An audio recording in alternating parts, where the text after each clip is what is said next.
चलो, ट्रांसफार्मर हो गया था। नेक्स्ट और लास्ट टॉपिक है आपका इस चैप्टर का एसी जनरेटर, या जिसको आप इलेक्ट्रिक जनरेटर भी बोल सकते हो या आप उसको डायनामो भी बोल सकते हो, ठीक है। जनरली जनरेटर का काम क्यों होता है, जान ही रहे हैं आप। जनरेटर का काम बेसिकली जब लाइट बैठ जाती है तो लोग जनरेटर चलाते हैं और उससे बिजली आ जाती है। तो एक सिंपल क्या है, जनरेटर जो होता है वो मैकेनिकल एनर्जी परफॉर्म करता है, और उसके मैकेनिकल एनर्जी से जो भी वो एनर्जी परफॉर्म करता है वो मैकेनिकल एनर्जी हम कन्वर्ट कर देते हैं किसमें, इलेक्ट्रिकल एनर्जी में। तो आप ये कह सकते हो कि जनरेटर एक ऐसा डिवाइस या एक ऐसा साधन है जो मैकेनिकल एनर्जी को कन्वर्ट कर सकता है किसमें, इलेक्ट्रिकल एनर्जी में। क्या है, जैसे कि जापान में एक नई टेक्निक निकली है, ठीक है, टेक्निक निकली है कि जो लोग चलते हैं, फुटस्टेप है जो उनका, तो वहाँ पर उन्होंने क्या किया है, जो फुटपाथ है, जो जितने भी फुटपाथ हैं उस पर उन्होंने नीचे एक बैटरी लगा के स्टोर कर दिया है और एक स्प्रिंग से उसको अटैच कर दिया है कि जैसे ही उस पर कोई चलेगा तो क्योंकि स्प्रिंग की वजह से वो नीचे दबेगा, जब दबेगा तो वो जो पोटेंशियल और काइनेटिक एनर्जी है, वो जो एनर्जी वो दबाएंगे, उस दबने वाली एनर्जी जो जाके उसकी बैटरी में स्टोर कर लेगा, और जब बाद में फिर उसी को कनेक्ट करके वो स्ट्रीट लाइट जलाते हैं या लाइटिंग करते हैं। तो आप एनर्जी को एक फॉर्म से दूसरे फॉर्म में कन्वर्ट कर सकते हो। आप एनर्जी को एक फॉर्म से दूसरे फॉर्म में कन्वर्ट कर सकते हो, बस उसके लिए कन्वर्जन का कोई आपके पास साधन होना चाहिए। तो जैसे मैकेनिकल एनर्जी, आप कोई भी एनर्जी परफॉर्म करिए, उसको आप कन्वर्ट कर दीजिए इलेक्ट्रिकल में, तो उसका काम आपका ये जनरेटर कर देता है। तो जनरेटर में क्या, आप तेल डालिए, बाकी आप उसको ऑन कर दीजिए, वो अपना मैकेनिकल एनर्जी परफॉर्म करेगा और आपका मैकेनिकल एनर्जी कन्वर्ट हो जाएगा किसमें, इलेक्ट्रिकल एनर्जी में। तो एक सीधा सा एक ऐसा डिवाइस होता है जो मैकेनिकल एनर्जी को इलेक्ट्रिकल एनर्जी में कन्वर्ट करता है, ठीक। दूसरा, generator provides nearly all the power for electric power grid. Generally generator जो होता है वो सभी पावर सप्लाई एप्लायंसेस को वो पावर दे सकता है, वेदर इट इज़ एसी और डीसी, वो सफिशिएंट पावर सबको दे सकता है, वो चल जाएगा उससे, ठीक। Electric motor, the reverse of conversion of electrical energy to mechanical energy is done by the electric motor. Motor क्या करता है, मोटर इलेक्ट्रिक एनर्जी को कन्वर्ट करता है किसमें, मैकेनिकल एनर्जी में, वो मोटर का काम होता है। लेकिन जनरेटर का काम होता है मैकेनिकल को इलेक्ट्रिक में चेंज करना, ठीक है। तो ये ध्यान में, ऐसे जैसे घर में जो पानी का मोटर लगा होता है, सोचो कि मोटर लगा है, बिजली नहीं, वो पानी नहीं देगा वो, तो पहले उस मोटर को क्या देना पड़ता है, इलेक्ट्रिक दोगे ना, तो इलेक्ट्रिक दोगे तब वो नीचे वाला पानी खींच के ऊपर लाएगा, मतलब पहले इलेक्ट्रिक देना पड़ेगा तब वो मैकेनिकल काम करेगा। जनरेटर में क्या है, पहले आप तेल डाल के ऑन करते हो तो पहले मैकेनिकल करता है, फिर उस मैकेनिकल को कन्वर्ट करता है। तो मैकेनिकल से इलेक्ट्रिकल के लिए जनरेटर यूज़ होता है और इलेक्ट्रिकल से मैकेनिकल के लिए मोटर यूज़ किया जाता है, ठीक। तो टाइप्स ऑफ जनरेटर दो तरीके के होते हैं, एक हो गया आपके पास एसी जनरेटर, एक हो गया डीसी जनरेटर। एसी जनरेटर ही ज़्यादातर यूज़ किया जाता है, डीसी जनरेटर तो आपका छोटा वाला होता है, जो जनरली बिल्डिंग वाले लेके अपना छोटा वो चलते हैं, वो डीसी जनरेटर, वो छोटा होता है, वो उससे आप घर नहीं चला पाएंगे। एसी जनरेटर ही पूरा घर बिल्डिंग आपका होल्ड कर पाएगा, ठीक। It is use to produce alternating current from mechanical energy. Basically नाम में लिखा है एसी जनरेटर, तो वैसे कि वो एसी वोल्टेज ही अप्लाई करेगा। ये काम किस प्रिंसिपल पर करता है, ये काम करता है इलेक्ट्रोमैग्नेटिक इंडक्शन के प्रिंसिपल पे। उसमें बेसिकली क्या बोला गया था, उनमें ये बोले थे कि कभी भी किसी भी प्लेट या किसी भी कॉइल का अगर आप मैग्नेटिक फ्लक्स चेंज करते हैं तो वहाँ पे क्या इंड्यूस हो जाएगा, एक EMF इंड्यूस्ड हो जाएगा। मतलब whenever we change any magnetic flux linked with the coil, it induces a voltage that is called induced EMF। आप किसी भी कंडक्टर, कॉइल, वायर का अगर आप मैग्नेटिक फ्लक्स चेंज करते हैं तो फ्लक्स के चेंज होने से वहाँ क्या क्रिएट होगा, एक इंड्यूस्ड EMF। और EMF क्रिएट हो गया, सर्किट क्लोज हो तो वहाँ पे क्या क्रिएट हो जाएगा, एक इंड्यूस्ड करंट क्रिएट हो जाएगा, ठीक। बाकी जो लेफ्ट जाकी डायरेक्शन जो पता करना है वो एज इट इज़ आप Fleming left hand rule use करेंगे नहीं, यही सबसे बड़ी कन्फ्यूज़न होती है, फ्लेमिंग। याद रखिए, नॉर्मल करंट के लिए, जो नॉर्मल करंट होता है उसके लिए जब उतरेगा तो लेफ्ट उतरेगा, लेकिन जब इंड्यूस्ड करंट की, क्योंकि ये आपको पहले बता दिया हूँ, नॉर्मल करंट और इंड्यूस्ड करंट सेम नहीं होता है, दो अलग अलग है ये। तो इंड्यूस्ड करंट के लिए जब उतरेगा तो उसमें से कौन सा उतरेगा, फ्लेमिंग राइट हैंड रूल उतरेगा, ये ध्यान में रखिएगा, ठीक। अब जनरेटर बनाने के लिए कुछ बेसिक्स चीज़ों की ज़रूरत पड़ती है, जैसे पहला है आपका आर्मेचर कॉइल, ये जो आप ये शीट देख रहे हो, ये जो कॉइल आप देख रहे हो, ये होता है आपका आर्मेचर कॉइल, ABCD नाम पड़ा है। दूसरा हो गया आपका फील्ड मैग्नेट, उसके दोनों तरफ आप बड़ा सा मैग्नेट लगा के रखोगे ताकि वहाँ पे मैग्नेटिक फील्ड आप क्रिएट कर सको। तीसरा हो गया आपका स्लिप रिंग, तो स्लिप रिंग आपका ये होता है R1 और R2, ये मूवेबल होता है, मतलब कि ये घूम सकता है आपका, ठीक है। और नेक्स्ट हो गया आपका ब्रशेज, स्लिप रिंग के बगल ही आपका 2 ब्रशेस लगा दिए गए होते हैं। और उसके बाद है आपका सोर्स ऑफ एनर्जी, जहाँ भी इस एनर्जी को आप लोड आउटपुट जहाँ पे आप लेंगे, ठीक। अब बेसिकली क्या है इनका काम, मैं ऐसे समझा दे रहा हूँ आपको, ठीक है। आप उसमें थ्योरेटिकल में आएगा तो आप पूरा एक्सप्लेन तो करना पड़ेगा आपको, बट आप ऐसे इमेजिन करिए। देखिए आप ऐसे इमेजिन करो, ये वाली जो पूरी दीवार है ये आपका नॉर्थ पोल है, और ये वाली जो पूरी दीवार है ये आपकी साउथ पोल है। तो नॉर्थ पोल से मैग्नेटिक फील्ड निकलेगा, साउथ पोल तक मैग्नेटिक फील्ड जाएगा, मतलब मैग्नेटिक फील्ड इस दीवार से निकल रही, इस दीवार में जा रही है। आपने क्या है, आपने ये कॉइल लिया है जिसको आपने आर्मेचर कॉइल बोला है, इसके नीचे आपने 2 हिस्सों में बांट किया है। एक हिस्सा आपने, एक जो हिस्सा है वो आपने इसको बड़ा रखा है R2 B2 जो ब्रश था स्लिप रिंग, और इधर वाले का हिस्सा आपने छोटा रखा है। अब होता क्या है, ये ब्रश नहीं, ब्रश अपनी पोजीशन चेंज नहीं करेगा, ब्रश अपनी पोजीशन पर ही रहेगा। जो पोजीशन चेंज करते हैं वो R1 R2 ही चेंज करेगा आपको। मतलब जब ये घूमेगा तो एक बार R2 किसके साथ कंबाइन होगा, B1 के साथ, और R1 किसके साथ जाएगा, B2 के साथ। फिर वो जब टर्न लेगा तो फिर वापस ये R1, तो मतलब कि ये कॉइल घूमेगा, उसके साथ R1 R2 घूमेगा, लेकिन ये जो ब्रश आपने लगाया है ये अपनी जगह पर फिक्स्ड रहते हैं, ये आपका चेंज नहीं होता। तो आप ऐसे समझिए, ये ऐसे है कॉइल आपका। अब ये बताओ, मैंने पहले बता चुका हूं, अगर मैग्नेटिक फील्ड ऐसे निकल रही है और कॉइल इसमें ऐसे ही रखा है, इनिशियली फेज में अगर ये ऐसे है, तो मैग्नेटिक फील्ड और सरफेस के बीच में कितना एंगल है, 0 है। तो यहाँ पर अगर 0 है तो मैग्नेटिक फ्लक्स आपका कितना बनेगा, कैसे 0 बनेगा, phi is equal to BA cos theta, तो cos 0 1 मतलब BA बनेगा ना, कुछ तो बनेगा ही। लेकिन जैसे ही आप इसको घुमाएंगे, ऐसे करेंगे, तो तुरंत मैग्नेटिक फ्लक्स, जो यहाँ पे मैग्नेटिक फील्ड निकलेगा और सरफेस के बीच में एंगल कितना होगा, 90 डिग्री होगा, ठीक है। दूसरी बात, अच्छा न्यूटन्स के लॉ के अकॉर्डिंग ये इसमें रुकेगा थोड़ी ना, आप इसको कॉन्टिन्यूस मोशन करा रहे हैं ना, तो ये मैग्नेटिक फील्ड में ऐसे ऐसे कॉन्टिन्यूसली वो ऐसे ऐसे क्या करता रहेगा, ये मोशन ऐसे रोटेट वो करता रहेगा।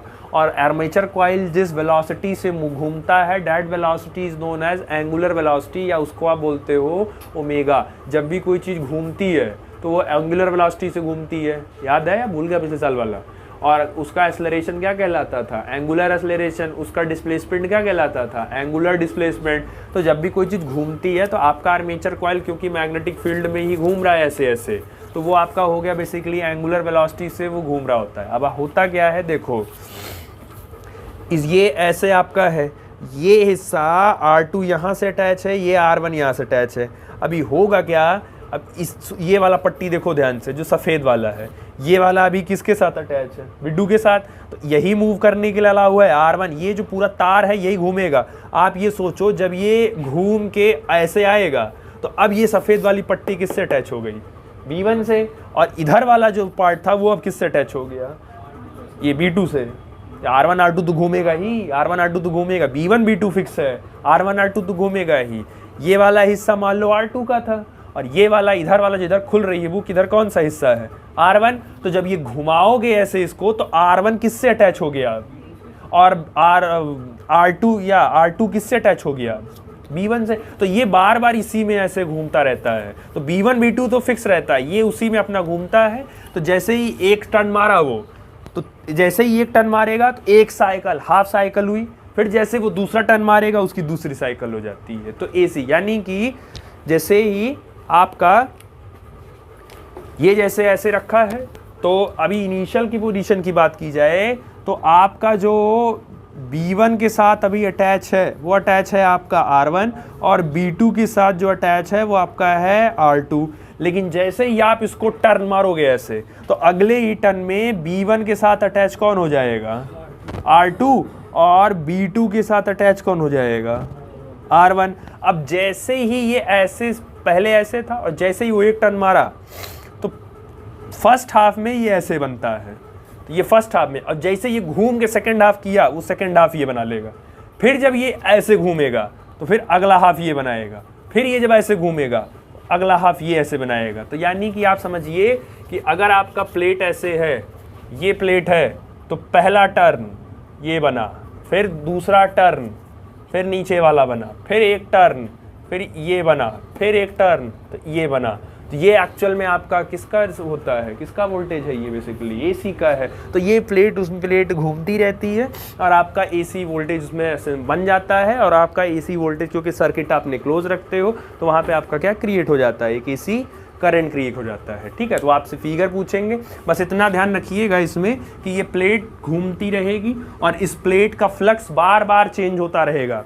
क्योंकि अभी फ्लक्स देखो, अभी जैसे मैं कितनी फील्ड लाइन पास होंगी, जब प्लेट ऐसे होगा तो आप देखो कि सरफेस से चीरता हुए ज़्यादा निकलेंगी, लेकिन जैसे ही आप इसको ऐसे कर दोगे तो उसके पैरेलल होके निकल जाएंगी। तो इधर मिनिमम, मैक्सिमम, मिनिमम, मैक्सिमम। तो इस आर्मेचर कॉइल से फ्लक्स बार बार चेंज हो रहा है कि नहीं चेंज हो रहा है।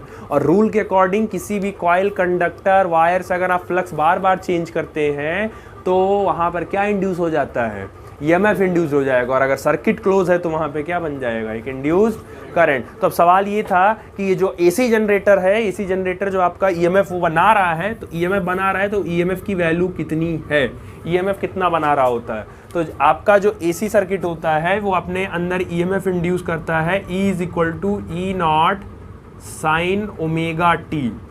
और वैसे भी एसी का वोल्टेज यही होता था, V is equal to V naught sine omega t, क्योंकि एसी का ईएमएफ है, एसी जनरेटर कितना कर रहा है तो वो होता है E is equal to E naught sine omega. इतना वोल्टेज वो अपने अंदर लाता है, समझ आया। अगर मैं करंट की बात बोलूँ तो करंट के लिए आप क्या बोल सकते हो, I is equal to I naught sine omega t, यही आप करंट के लिए बोल सकते हो, समझ आया, क्लियर हुआ। अब यही आपको डराइव करना है कि एक्चुअल में वो एसी कितना करता है। ठीक है, वर्किंग मैंने बता दिया सबका, ब्रशेस का क्या काम होता है और इन सब का क्या मैं लिखवा भी दिया है। उतना आपसे पूछेगा नहीं, आप चिंता मत करिए। जनरेटर कितना नहीं पूछेगा वो, वर्किंग नहीं पूछेगा आपसे, वो तो ठीक है, पेपर इजी बनाना होगा तो बोले पूछ ले। तो आप एक बार क्रॉस करके B1 सबका फंक्शन एक बार आप पढ़ लीजिएगा क्रॉस में, क्योंकि कॉपी भरनी होती है वहाँ। तो इन सबको पढ़ेंगे थोड़ी ना बैठ के आपने ब्रश का फंक्शन सही लिखा है कि नहीं लिखा है। तो 4-5 लाइन थोड़ा बहुत आप आइडिया पढ़ लीजिएगा, उतना मैंने बता दिया। हाँ, बस काम इतना ये होता है कि ये इसका रेजिस्टेंस निग्लेजिबल रखा जाता है, ताकि जब ये सर्किट अपना चेंज करे तो ये जैसे ही R1 के साथ B1 अटैच है, और अगर सर्किट ये जो प्लेट आप चेंज करोगे तो ये B1 के साथ कौन अटैच हो जाएगा, R2। तो ये इसका ग्रिप उसके साथ तुरंत कैच हो जाना चाहिए, रेजिस्टेंस लगभग निग्लेजिबल होना चाहिए, क्योंकि जब करंट पास होगा तो ये इसका रेजिस्टेंस बिल्कुल कम होना चाहिए, नहीं तो करंट ही नहीं पास करने देगा वो आगे। तो ये ध्यान रखना है कि B1 और B2 का रेजिस्टेंस आप जितना कम से कम रख पाइए उतना रखिए, कम ज़्यादा नहीं रखना होता है आपको। ठीक, चलो उसके बाद था आपका इसका प्रूविंग। अच्छा, प्रूविंग देखो पहले, जैसे जब जनरेटर स्टार्ट नहीं हुआ है, जब जनरेटर स्टार्ट नहीं हुआ है तो ये ऐसे था, मतलब टाइम जब आपका 0 था तो जनरेटर ऐसे था, तो जब टाइम ऐसे जनरेटर ऐसे था, सॉरी, जब टाइम 0 था आपका तो जनरेटर स्टार्ट नहीं हुआ है, तो उस समय थीटा जो कितना है इसका 0 है। ठीक है, क्योंकि मैग्नेटिक फील्ड भी ऐसे ही है और आप सरफेस भी देख लो ऐसे ही मिलेगी आपको। तो दो मैग्नेटिक फील्ड और एरिया के बीच में एंगल है वो कितना हो जाएगा, 0 डिग्री हो जाएगा। अगर मैग्नेटिक फील्ड और एरिया के बीच में at time t is equal to 0, अगर एकदम शुरू की बात करोगे तो शुरू के टाइम पे जो थीटा मिलेगा वो आपको क्या मिलेगा, 0 मिलेगा। उस समय जो मैग्नेटिक फ्लक्स लिंक्ड होगा तो फाई इज इक्वल टू, हम पढ़े हैं BA cos थीटा, थीटा की वैल्यू यहाँ 0 रख दो, तो यहाँ थीटा की वैल्यू रखोगे तो cos 0 कितना हो जाएगा। तो ये हो गया आपका मैग्नेटिक फ्लक्स लिंक्ड उस समय जब उसका टाइम अभी 0 था। अच्छा, कुछ टाइम बीत गया, after time t, after time t, जब आपका कुछ टाइम बीत गया तो आपका जब कुछ टाइम बीतेगा तो एक चक्कर आपका वो जो प्लेट है वो आपका चक्कर खाएगा। दूसरा, आपको क्या तो क्लियर है कि 0 डिग्री और 90 डिग्री में से ज़रूरी नहीं है कि 0 90 आए, ये 0 था, ये 90 था, ये 0 था, 90 था। अरे इन केस अगर गलती से भी 0 और 90 के बीच में अटक गया तो प्रॉब्लम आएगी। तो तो आपको उस एंगल के लिए भी डिफाइन कर देना है कि चाहे किसी भी एंगल का है, हमको निकालने में प्रॉब्लम ना हो, ईएमएफ निकालना हो तो 0 डिग्री और 90 डिग्री का तो दिक्कत नहीं है, लेकिन अगर 0 और 90 के बीच में सेट हो गया प्लेट तो फिर प्रॉब्लम आएगी। ठीक है, तो ये भी ध्यान रखना है। तो एक रैंडम एंगल डिसाइड किया जा रहा है कि अगर कोई भी रैंडम एंगल आता है 0 और 90 के बीच में अगर आता है तो आप बेसिकली कैसे निकालेंगे। ठीक, अच्छा, उससे पहले ये जिस वेलोसिटी से घूम रहा है उस वेलोसिटी को क्या बोलते हैं, एंगुलर वेलोसिटी। और अगर ये घूमेगा तो डिस्प्लेसमेंट भी कुछ ना कुछ करेगा, तो displacement is equal to that is theta is equal to, displacement is equal to क्या होता था, वेलोसिटी अपॉन टाइम। तो angular displacement is equal to angular velocity upon time. यहां से आप ओमेगा निकाल लो, तो ओमेगा इज इक्वल टू आप क्या लिख सकते हो, उल्टा हो गया क्या, रुको उल्टा हो गया, रुको नहीं, velocity is equal to displacement upon time ना, velocity is equal to displacement upon time. तो angular velocity is equal to angular displacement upon time. यहां से फिर आप थीटा की वैल्यू निकाल लो, तो थीटा इज इक्वल टू क्या हो गया, ओमेगा इंटू टी। अब ये जो थीटा निकाले हो, इस थीटा की वैल्यू ले जाके जब टाइम टी, कुछ टाइम बीत जाएगा, तो जब कुछ टाइम बीत जाएगा तो उस समय flux after time t is equal to ये हो जाएगा बी ए कॉस थीटा, और थीटा की वैल्यू पुट कर दो यहाँ पे,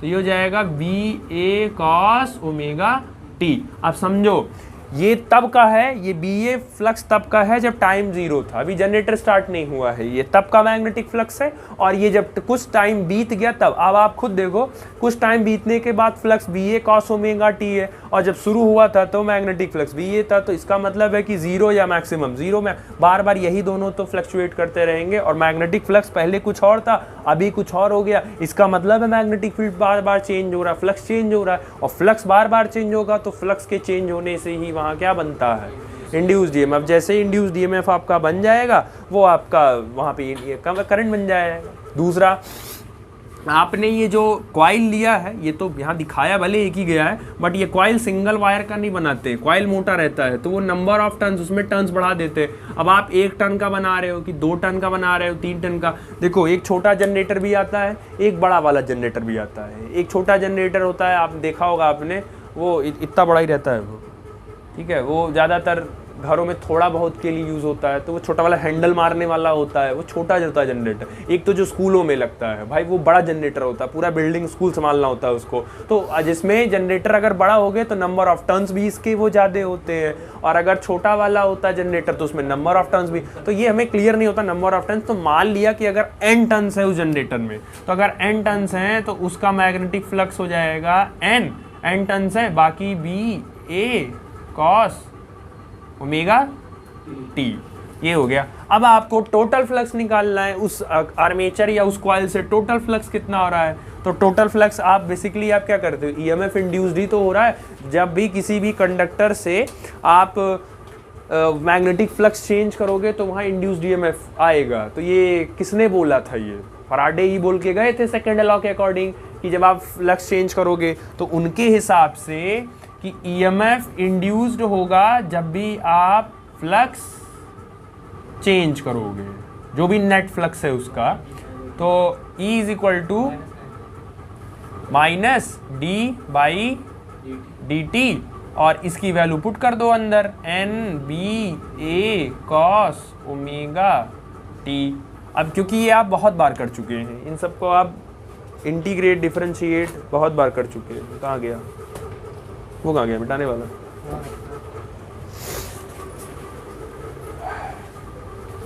चलो ये मिटा दे रहा हूँ, इसका ही मिटा दे रहा हूँ। अब ध्यान से देखो, नंबर ऑफ टर्न कांस्टेंट है तो minus n, magnetic field constant है बाहर, एरिया कांस्टेंट है तो बाहर। तो डिफरेंशिएट आपको सिर्फ किसको करना है, cos omega t divided by d T.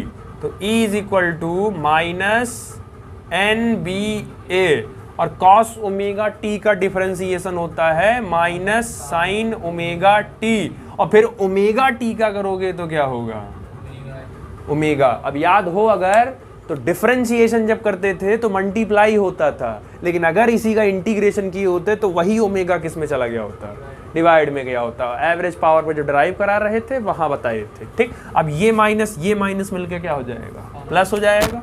ये हो जाएगा आपका E is equal to N B ए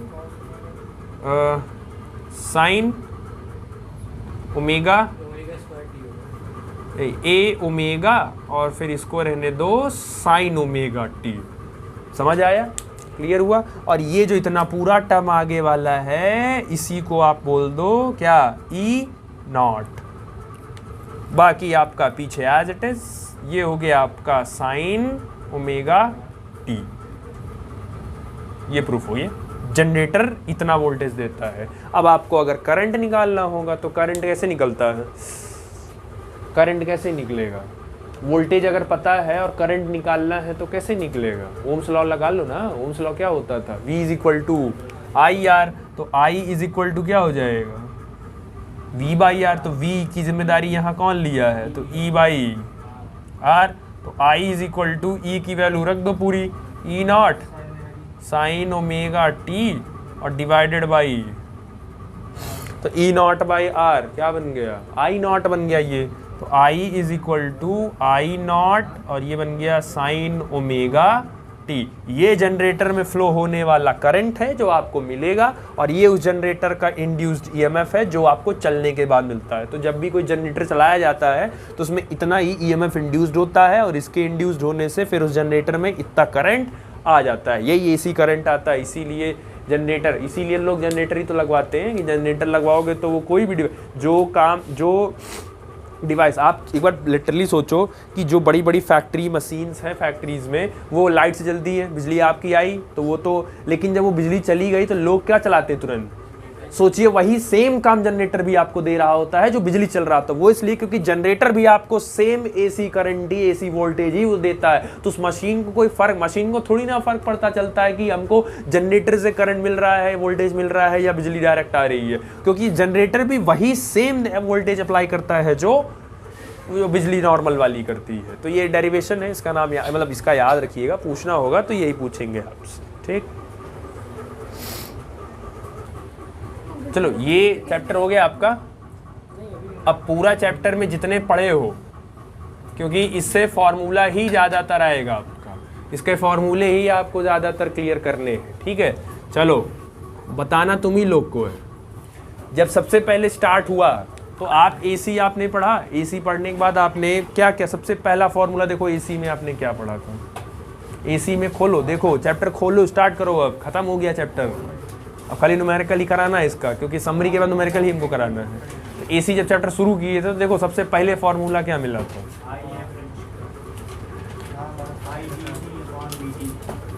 अरे वो तो करंट का ही है, जो एसी का फॉर्मूला है वो चेक करो। वो तो अल्टरनेटिंग वोल्टेज हो गया, ज़्यादा आगे आ गए, वो भी हमको बताना। हाँ चैप्टर शुरू कहाँ से किए हो। अब ये एवरेज ठीक है, ये तो जान ही रहे हो, IQ/dt ठीक है। सबसे पहला जो आपको मिला है वो टाइम पीरियड मिला है, ठीक है। तो सबसे पहला हो गया time period is equal to 2π/ω, ठीक है।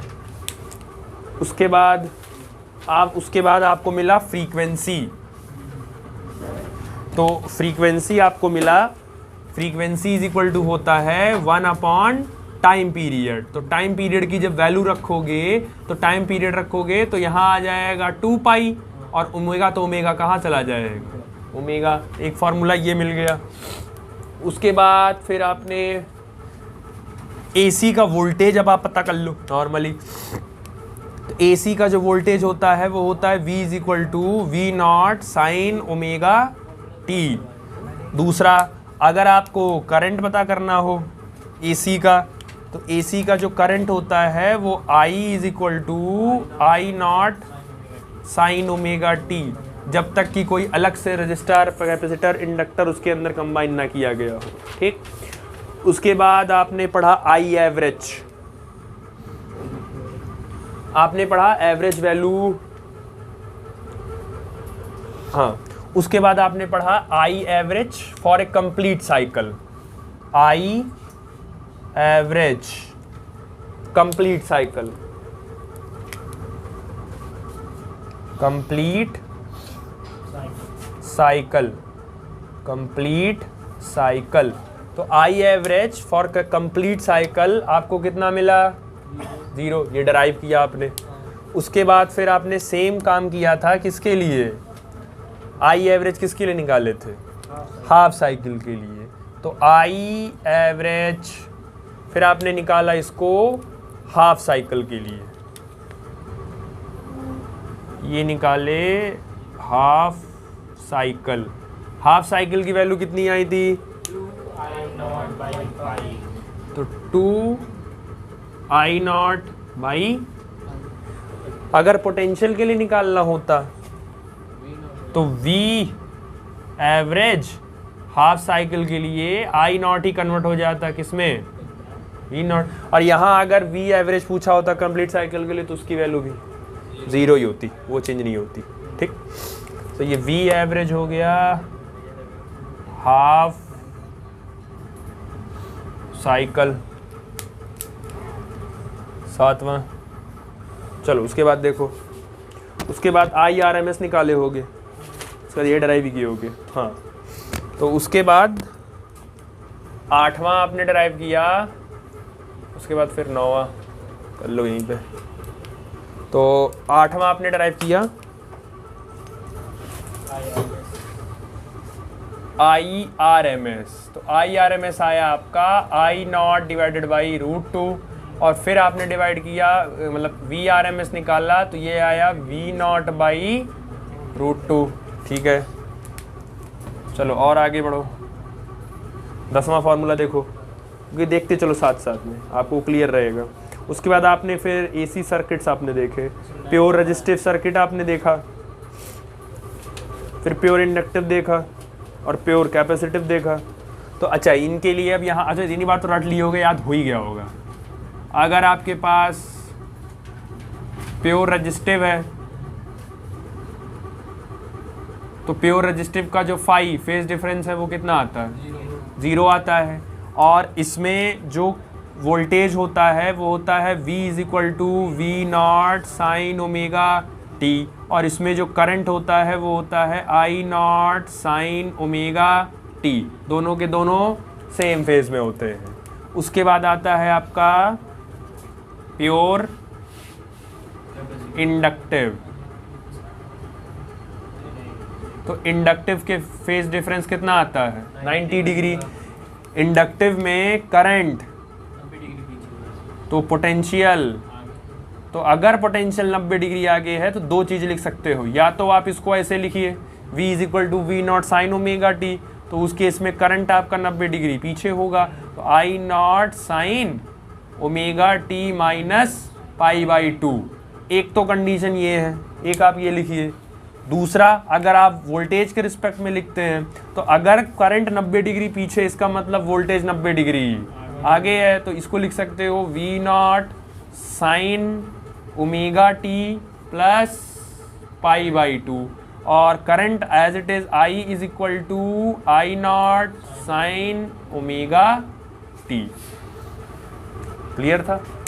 सेम ऐसे ही उसके बाद आपको 12वां मिल जाएगा प्योर कैपेसिटिव। इसका जो फेज डिफरेंस था वो भी कितना आता था? 90 डिग्री। इसमें करंट 90 डिग्री आगे था, तो इसके लिए V = V0 sin ωt, और करंट इसमें 90 डिग्री आगे था, तो I = I0 sin, और करंट 90 डिग्री आगे था तो ωt +π/2। या तो इसको ऐसे लिखो, और अगर ऐसे नहीं लिखते हो तो फिर पोटेंशियल के टर्म में लिखो। अगर करंट 90 डिग्री आगे है, इसका मतलब पोटेंशियल 90 डिग्री पीछे है, तो इसका मतलब V = V0 sin ωt -π/2, और दूसरा हो जाएगा I = I0 sin ωt। ये किए थे। अच्छा, उसके बाद और क्या निकाले थे इनका? और कुछ निकाले थे इन लोग का? हाँ, और एक चीज़ तो रह ही गया भाई इनका, यही बढ़ा लेना है, तो कोई चीज़ रह गया, या छोड़ो उसका अलग से भी लिखना। चलो यहाँ लिख लो। अब आपने एक चीज और निकाला था, इंडक्टिव रिएक्टेंस। तो इंडक्टिव रिएक्टेंस क्या निकला था आपका, XL is equal to omega L. Omega की वैल्यू क्या होती है, ओमेगा इधर करो, यहाँ से निकाल लो। ओमेगा इज इक्वल टू क्या लिख सकते हो, 2 पाई एफ एल, ये कर सकते हो। सेम आपने capacitive reactance XC is equal to 1 upon omega C 1 upon 2 pi F C, ये कर सकते हो।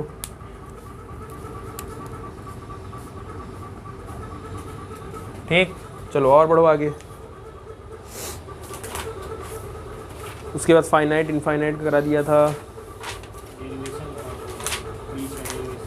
LCR सी, उसके बाद CR और LR का कॉम्बिनेशन था। उसके बाद LCR था, तो इम्पिडेंस आपको याद होना चाहिए, LCR का इम्पिडेंस। अच्छा, CR का इम्पिडेंस कितना आता था, या LR का इम्पिडेंस याद है? देखो छूट गया, ये LR का जो इम्पिडेंस होता है वो Z is equal to R square XL square. अगर CR होगा तो बस XL की जगह XC हो जाएगा। बाकी अगर LCR का इम्पिडेंस पूछेगा तो आप XL माइनस XC करो या XC माइनस XL करो, उससे फ़र्क नहीं पड़ता है। जो भी वैल्यू बड़ी होगी उसमें से छोटी वाली को माइनस कर देना, वैसे भी वो स्क्वायर हो जाएगा तो वैल्यू वैसे पॉजिटिव हो जाएगी। ठीक, उसके बाद आता है XL is equal to XC। अगर ये दोनों इम्पिडेंस आपका इंडक्टिव रिएक्टेंस और कैपेसिटेंस रिएक्टेंस बराबर हो जाता है, this condition is known as resonance condition. उसके बाद आता है आपका resonant frequency 1/2 pi under root LC, और आपने पावर निकाला था P average is equal to VRMS IRMS into cos phi, जिसमें से P एवरेज को आप बोलते हो ट्रू पावर और इन दोनों के मल्टीपल को आप बोलते हो अपेरेंट पावर। ठीक है, तो आप ये बाकी cos फाई को बोलते हैं पावर फैक्टर। और उसके बाद इसका चार्ट किसके लिए क्या फाई होगा, किसी के लिए कैसे सर्किट बनेगी, वो सब मैंने करवा दिया था। ठीक है, अब लास्ट आता है आपका ट्रांसफार्मर। तो ट्रांसफार्मर के लिए भी, क्योंकि ट्रांसफार्मर के पास भी 3 फार्मूले थे आपके पास। ठीक है, अच्छा, ट्रांसफार्मर के लिए अगर याद होगा कि ट्रांसफार्मर में एक प्राइमरी कॉइल आती थी, एक सेकेंडरी कॉइल आती थी।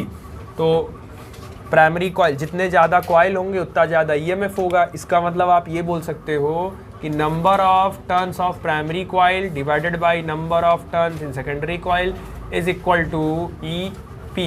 जितना कॉइल जितना टर्न ज़्यादा होगा उतना उसमें EMF भी ज़्यादा होगा। एक फार्मूला ये बन गया आपका। और एक आपका अगर याद हो तो करंट का बना था। करंट वाले में क्या था, थोड़ा सा उल्टा चलता था, इन्वर्सली का रिलेशन था। तो अगर ये EP बाई ES है तो सामने वाला क्या रहेगा, IS बाई IP। तो ये एक फार्मूला था। और ये सब फार्मूलेज आप तभी प्रूफ कर सकते हो जब आप आइडियल ट्रांसफार्मर मानोगे। ठीक है, तो आइडियल ट्रांसफार्मर एक चाहो तो आप ऐसे लिख भी सकते हो कि जो ट्रांसफार्मर की एफिशिएंसी थी वो आपका 100%, और 100 जब ट्रांसफार्मर की एफिशिएंसी 100% होगी तो उस केस में जो आपका इनपुट पावर है वो आपके आउटपुट पावर के क्या होगा, बराबर होगा। ठीक, तो ये जब आप कंडीशन उसको दोगे, और ये कंडीशन आइडियल ट्रांसफार्मर की है, ध्यान रखिएगा। तो आपसे पूछ सकता है ये कंडीशन आइडियल ट्रांसफार्मर की है, आइडियल, तो ये पूछना होगा कि mention the condition by which the transformer will be ideal. तो इनपुट पावर आउटपुट पावर के बराबर हो जाएगा तो वो आइडियल हो जाएगा, या उस आपसे कहेंगे कि आइडियल का आप लिखिए। तो ये है, इसी पे अब आपको टोटल आपको फार्मूले न्यूमेरिकल्स करने होंगे जो मिलेगा। ठीक है, उतार लो ये तीनों भी।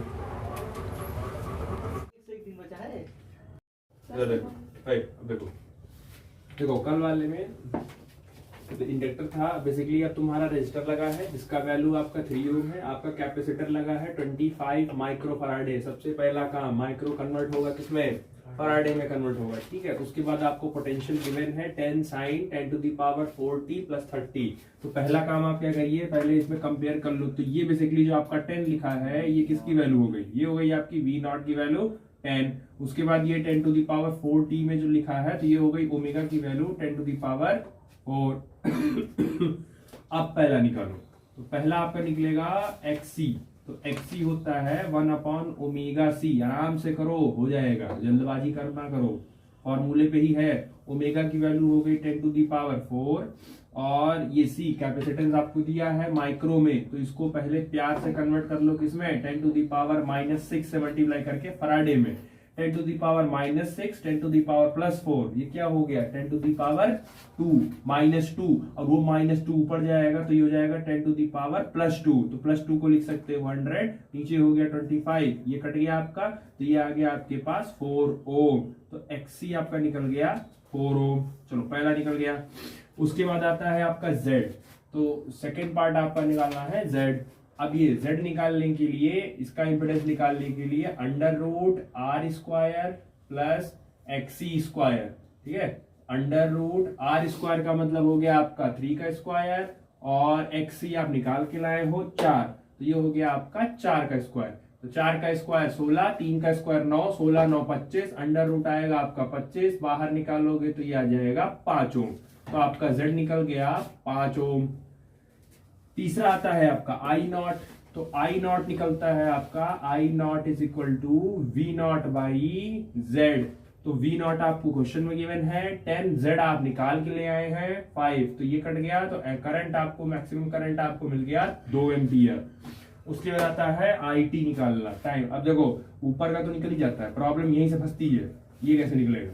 अब देखो ये निकालने के लिए आपको पता है कि I0 देना है, साइन देना है, बाकी ओमेगा टी रखना है, तो ओमेगा की वैल्यू यहां पर आपको क्वेश्चन में गिवन है 10 to the power 4t plus 30।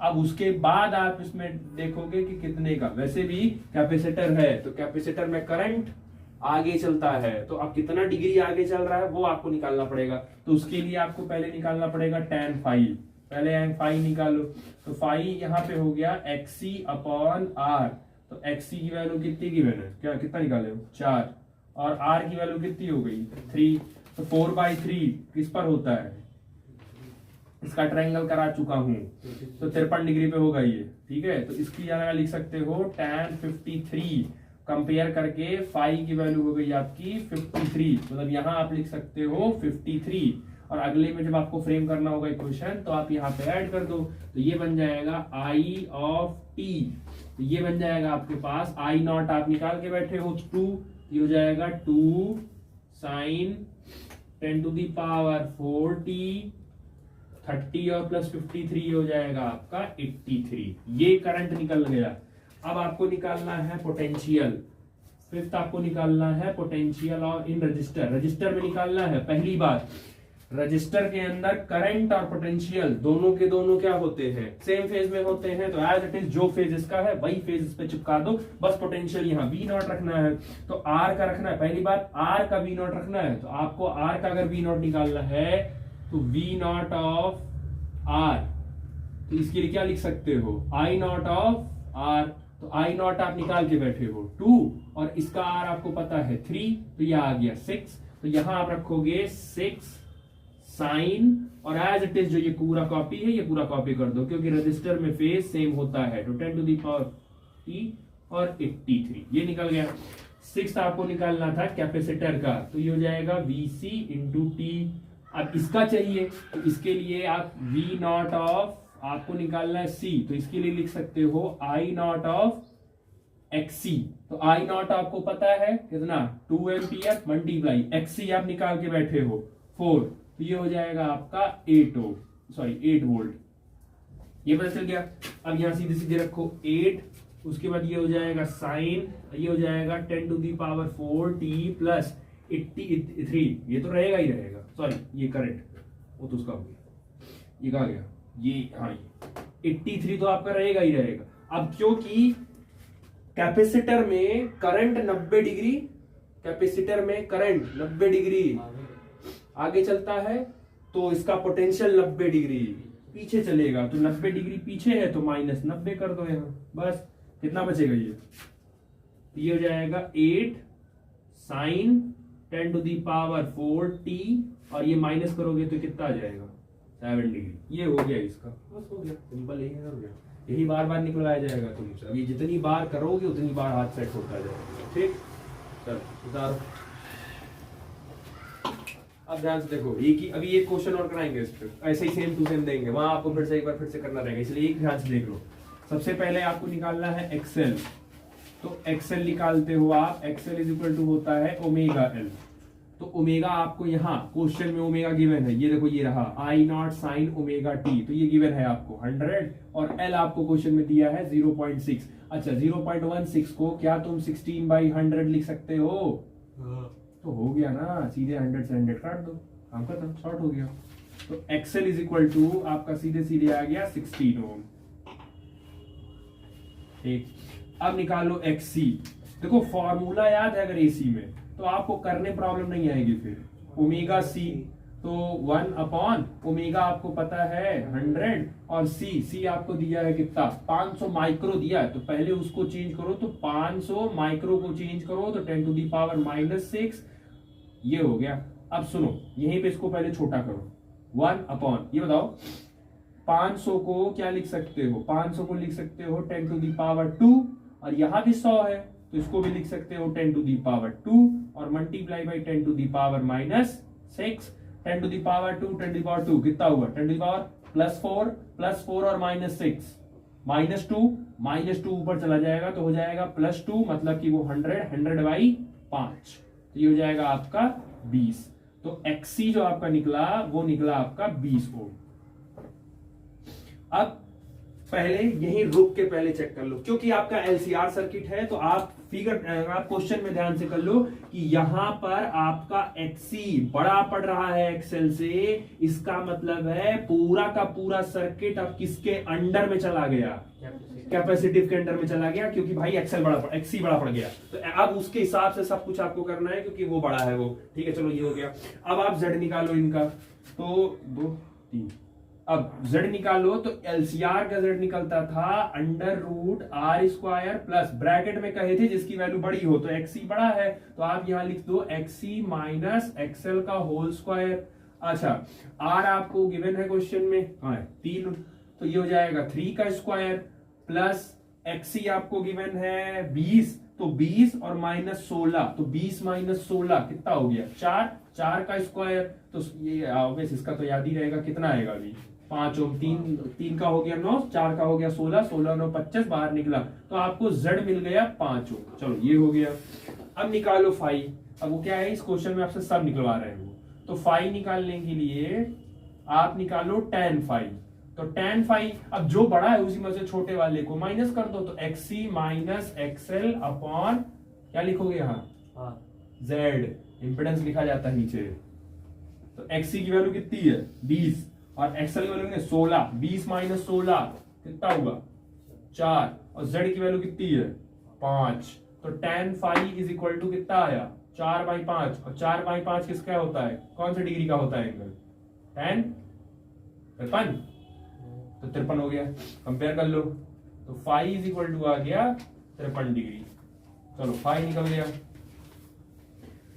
अब आओ वी नॉट, अब 5वां निकालो V naught. V naught is equal to I naught into Z.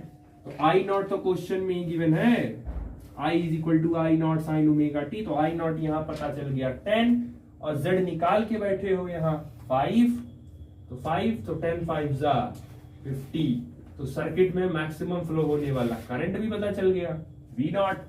अब आपको निकालना है वीटी, तो ये हो गया आपका 6th पार्ट।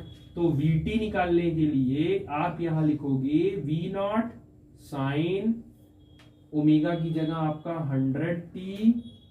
अब समझो पूरा सर्किट किसके अंडर में चल रहा है? पूरा सर्किट किसके अंडर में? कैपेसिटिव है ना। कैपेसिटिव में पोटेंशियल क्या होता है 90 डिग्री पीछे, मतलब कैपेसिटिव में पीछे चलता है। तो एक्चुअल आप निकाल चुके हो कितना पीछे चलाना है, यानी 53 डिग्री पीछे चलेगा, तो -53 डिग्री हो गया, बस वीटी निकल गया डायरेक्ट। अब वी नॉट तुमको पता है, वी नॉट वो रहा 50, तो आप यहाँ वी नॉट की जगह 50 रख दीजिए, हो गया पूरे सर्किट का। ठीक, उसके बाद आएगा आपका रजिस्टर का, कि रजिस्टर में कितना होगा, तो V naught of R into T. इसकी अब देखो यहाँ क्या रखोगे वी नॉट साइन।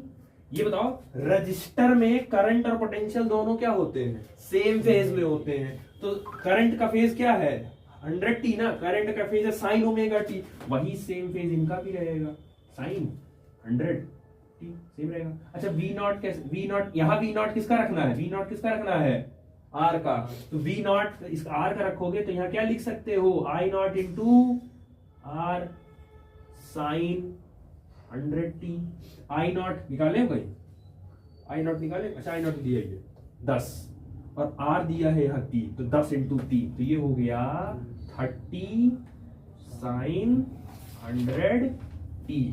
ये रजिस्टर का पोटेंशियल हो गया एट टाइम t। हो गया, चलो इतना उतारो, अब आगे कर रहे हो अगले से। ये यहाँ पे सही कर लेना, जेड नहीं यहाँ आर रहेगा, ठीक है, वो गलत हो गया, यहाँ आर रहेगा, बाकी आर की वैल्यू आपको क्वेश्चन में दी है 3 डिग्री 3 ओम, बाकी तो एज इट इज सही है, वो खाली वैल्यू फ्लक्चुएट हुई थी। चलो अब ये एक्सएल एक्सी थोड़ा याद रखना है, ये काम लगेगा अभी।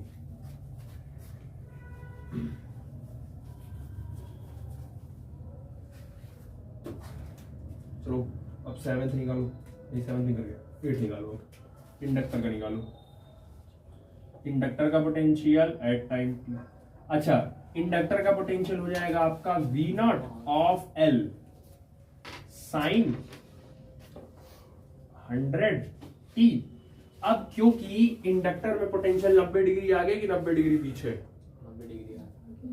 90 डिग्री आगे, क्योंकि उसका तो सीधे 90 डिग्री आगे है तो प्लस 90, खत्म हो गया। V नॉट आपको मन कर रहा है निकालने का तो V नॉट आप निकाल लीजिए। V नॉट कैसे निकलेगा, V naught of XL I naught of XL, बाकी sine 100t plus 90। I naught कितना निकाले, आई नॉट 10 और एक्सएल कितना आया था 16 की 20, 16 तो 16 इंटू 10 160 साइन 100t प्लस 90, समझ आया, ठीक। चलो 9th निकालो, V naught of C into T, तो यहाँ लिखोगे V नॉट ऑफ C मतलब 20t, इसके लिए हो जाएगा साइन 100, कैपेसिटिव में पोटेंशियल पीछे चलता है माइनस 90 डिग्री, हो गया खत्म। V नॉट C निकालना हो तो I naught into XC sine 100t minus 90। I naught कितना है 10, XC कितना आया था 20, तो 20 इंटू 10 ये हो गया 200 साइन 100t माइनस 90, ये निकल गया आपका, ये हो गया 9th हो गया। 10th, तो 10th आपके पास है पावर फैक्टर मतलब कॉस फैक्टर, पावर फैक्टर तो ये होता है कॉस 53। अब इसके लिए भाई है अपना ट्रायंगल, देखो ये तो बेसिक हो गया यार, अब 53 चाहिए ना तो ये इसको 53 मान लो, सामने वाली बड़ी एंगल रख दो, यहाँ 3 रख दो, यहाँ 5 रख दो, तो होता है कॉस क्या होता है base by hypotenuse, base by hypotenuse, ये मिल गया हमारा कॉस फैक्टर, मतलब ये सॉरी पावर फैक्टर निकल गया 3/5। अब निकालना है पावर, एवरेज पावर, चलो ये तो वही होगा, तो एवरेज पावर कैसे निकलता है, P average is equal to V RMS I RMS into cos 5। अच्छा V RMS होता है V naught by root 2 multiply by I RMS होता है I नॉट बाई रूट 2, और कॉस 53 डिग्री तो निकाल के बैठे ही हो सीधे 3/5। अच्छा V नॉट निकाले थे पीछे, देखो कितना आएगा, V नॉट निकलाए थे ना, निकला है देखो 50 आया रहा, ये हो गया 50 divided by root 2 multiply by I naught, ये रहा 10 बाई रूट 2 मल्टीप्लाई बाई 3/5। अब देखो रूट 2 इंटू रूट 2 ये क्या हो गया, सीधे 2 हो गया, ये तो हो गया 2, 5 1 जा 5, 5 2 जा 10, 2 1 जा 2, ये 2 से कट गया, 5 यहाँ आ गया 15, तो सीधे आपका आ गया 150 वाट पावर है ना, तो सीधे से यूनिट में कोई कंपैरिजन नहीं, 150 वाट हो गया पूरा आपका, ठीक। चलो ठीक है, एक्सेल निकालो, ये ओमेगा ये रहा 100 और L रहा 1, चलो इसका तो आसान रहा, एक्सेल निकल गया 100, ठीक है। अब निकाल लो XC, एक्स सी हो गया 1/ओमेगा सी, ओमेगा हो गया 100 और सी माइक्रो में, तो ये हो जाएगा 2 × 10⁻⁻⁶। तो X C is equal to, ये हो गया 10⁻², ये हो गया 10⁻⁻6, -6 और +2 तो हो गया -4 ऊपर जाएगा तो 1 2 3 4 डिवाइडेड बाई 2, ये कट गया, ये गिरो नहीं सही ना, देख लो सही आएगा ना, 1 2 3 4 ठीक है। अरे इंटू 2, जब इंटू 2 करोगे तो 5 × 2 10 और 2 0 और आए नहीं है, ये 4 आएगा क्या? चार ठीक है, तो एक और कर लो, ये तो काफी ज्यादा आ गया। भी बढ़ाइए। अब देखो तीसरा क्या निकालना था, तीसरा निकालना था आपको z, तो z is equal to √r² plus xc² minus xl²। r square कितना दिया? 300, तो 300 का स्क्वायर प्लस xc बड़ा है तो 5000 आ रहा है क्या? 5000 आएगा ना, 5000 जोड़ने को 10,000। हाँ सही कह रहे हो, 5000 माइनस एक्सेल कितना है? 100 कैसे आएगा एक्सेल? 100 ही है ना ओमेगा। नहीं अगर मान लो अगर मैं इसको 100 भी करता हूँ और तो 5000 में से 100 माइनस करोगे तो कितना होगा? 4900। हाँ तब ये सेट कैसे होगा भाई? या तो ये को लग रहा है ये ओमेगा शायद 1000 था, तो दोनों का आया कैसे फिर? पता नहीं, हम लोग 500 रखे निकल लिए भाई 100 रखोगे तो ये बनेगा तो वो 500 वाला ही, मतलब सामने 4000 आना चाहिए, 4000 तभी आएगा। हम लोग 400 आ गए अभी तो देखने क्वेश्चन हो सकता हो, क्वेश्चन में कोई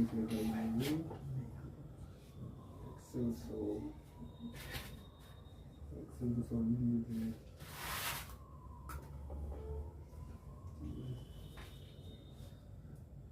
ओह 1000 नहीं था एक्चुअली, ये 20 था, वो थोड़ा सा गड़बड़ हो गया। ठीक है चलो कोई बात नहीं, इसको 20 कर लो अभी सही हो जाएगा। ये 20 होते ही ये 20 हो गया। अभी देखो ये 20 होते ही यहाँ टोटल जीरो कितने हो गए यार? 3, तो 3 हो गए तो -6 और +3 कितना हो गया? 3, ये 0 हट गया और ये आ गया 500, तो ये हो गया 500 तुम्हारा। हाँ अब आ जाएगा सही। हाँ अब देखो आएगा 500, ही ना पता चल जाता है कि गलत हो रहा है क्यों। तो 500 माइनस 100 ये आ जाएगा 400, वही है 300 का स्क्वायर 9000, 400 का स्क्वायर 16000, 12 बार बाहर निकालोगे तो 25000, तो उसको 25000 को बाहर निकालोगे तो सीधे सीधे 500। तो z निकल गया 500, तो ये भी निकल गया। अब निकालो 5, तो एक ही तारीख करके हम बोर हो गए यार 5। अच्छा तो 5 खाली नहीं निकलेगा ना, उसके लिए चाहिए 10। कौन बड़ा है? एक्सेल की 80, एक्सी बड़ा है, तो 500 माइनस 100 400 और डिवाइडेड बाई आर, आर दिया है 300, ये कर दिया तो ये बचा 4/3। 4/3 मतलब 4/3 मतलब ये बना 53, 5 4 3। 10 क्या होता है? लाल बटे का, लंब बाई आधार, लंब बाई आधार अरे 53। ये हो गया tan 53, 5 हो गया 53। चलो ये निकल गया। I0 निकालो, तो V0 is equal to I0 multiply by Z। तो V0 हो गया 50, I0 आपको निकालना है और Z आप ऊपर ही निकाल के बैठे हो 500, ये हो गया 500। तो ये 0 से 0 कटा, 5 5 5 5 10 जा, तो ये आ जाएगा 1/10। 1/10 का मतलब हो गया 0.1 एम्पियर। चलो ये भी निकल गया। अब निकालना है IT। तो IT इसके लिए I0, तो I0 तो बताइए, उसके लिए कोई दिक्कत नहीं है। I0 साइन ओमेगा टी, ये रहा 100t प्लस 30, इतना तो करना ही पड़ेगा आपको। अब आप चेक करो एक्सएल बड़ा था कि एक्सी बड़ा था।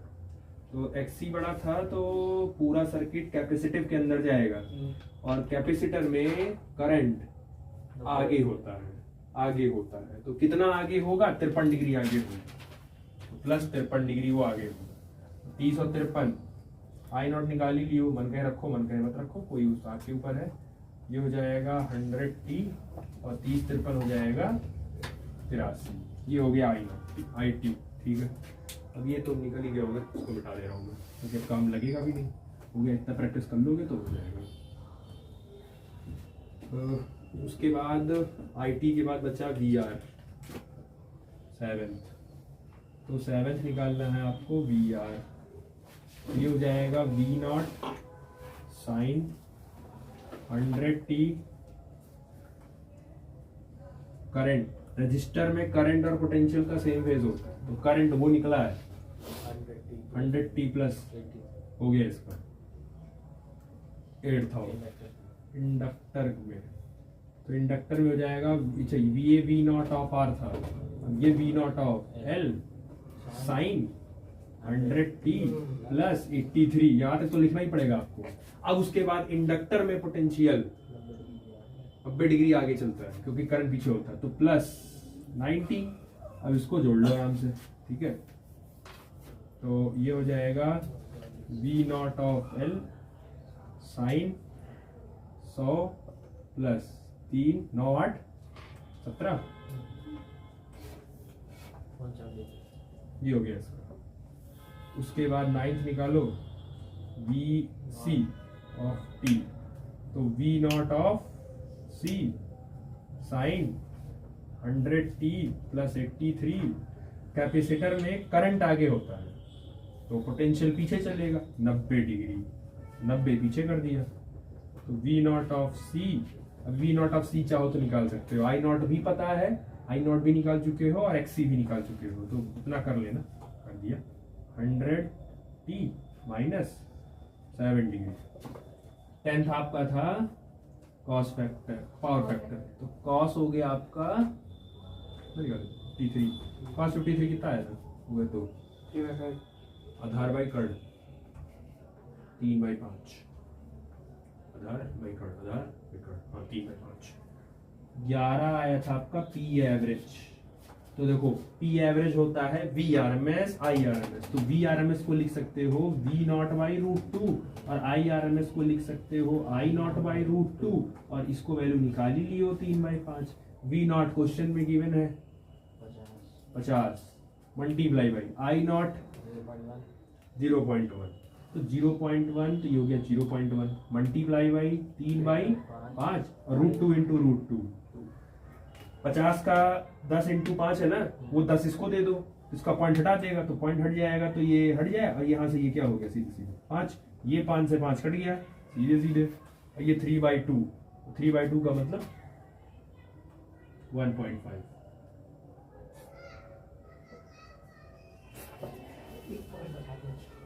आया, हो गया, हो जाएगा। ये LCR पे था। अब देखो LCR का, CR का, LR का सब करा दिया है। अब आप इसको याद रखिएगा, क्योंकि ये कब कहाँ कैसे आगे पीछे, अभी तो याद है, बाद में यही भूलोगे कौन आगे चलता था कौन पीछे चलता था, तो वहां आपको प्रॉब्लम आएगी। हो गया, ये खत्म आपका चैप्टर पूरा, न्यूमेरिकल के साथ ही चैप्टर खत्म। बाकी जब 1 शॉट बनाएंगे उसका जो अलग न्यूमेरिकल कराएंगे वो कराएंगे आपको, ठीक।